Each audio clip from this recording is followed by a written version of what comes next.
Diese Kombination wirkt weich, ist sie aber nicht. Heute schauen wir in einer Pro- und Kontralegung auf 2 Karten, die Nähe versprechen und gleichzeitig eine innere Unsicherheit zeigen. Wenn du gerade zwischen Vertrauen und Vorsicht stehst, könnte diese Botschaft für dich sein. Bleib einen Moment. Pro macht die Möglichkeiten sichtbar. Kontra erinnert an das, was nicht übersehen werden darf. Und manchmal liegen Herz und Zweifel näher beieinander, als wir denken. Auf der Pro-Seite liegt die Königin der Kelche. Die Königin der Kelche steht für echte Gefühle, nicht für Drama, für Reife, für Mitgefühl, für ein ruhiges, stabiles Herz und emotionale Fürsorge, für die Fähigkeit, andere zu halten, ohne sich selbst aufzugeben.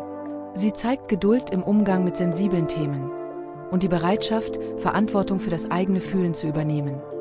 Hier geht es nicht um schnelle Emotionen, sondern um Tiefe und Stabilität. Um ein Gefühl, das gewachsen ist. Jemand meint es ernst, hört zu, nimmt wahr und reagiert nicht impulsiv, sondern bewusst. Vielleicht begegnet dir eine Person, die offen ist für Nähe, ehrlich und warm, die nicht nur schöne Worte findet, sondern verlässlich handelt. Oder du selbst bist innerlich an einem Punkt angekommen, an dem du Gefühle zulassen kannst, ohne dich zu verlieren. Du spürst, was dir gut tut. Emotionen dürfen da sein, ohne dich aus deiner Mitte zu reißen. Darin liegt Wärme, Klarheit im Gefühl, Vertrauen in die eigene Intuition, leise, aber deutlich. Das ist innere Stärke. Schauen wir nun auf die Kontraseite. Hier liegt die 7 der Schwerter. Diese Karte spricht nicht sofort von Betrug, aber sie spricht von Ausweichen, von Taktik, von dem Versuch, sich einen Vorteil zu verschaffen, ohne alles offenzulegen. Ein Gespräch wird vielleicht vermieden. Ein Detail fühlt sich nicht ganz stimmig an. Etwas wird anders dargestellt, als es tatsächlich gemeint ist. Doch wenn etwas unausgesprochen bleibt, entsteht Distanz. Nicht sofort, aber schleichend. Eine innere Stimme wird wach.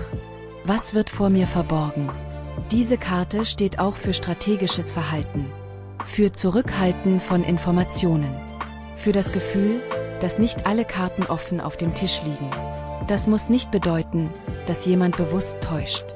Manchmal geht es auch um Selbstschutz, um Angst vor Konfrontation oder darum, einer unangenehmen Wahrheit aus dem Weg zu gehen. Doch selbst gut gemeinte Ausweichmanöver hinterlassen Spuren. Vertrauen braucht Klarheit. Und Klarheit braucht Offenheit. Im Kontext einer Pro- und Kontralegung heißt das: Es gibt Aspekte, die genauer geprüft werden sollten. Wo wird nicht klar gesprochen? Wo wird Verantwortung verschoben?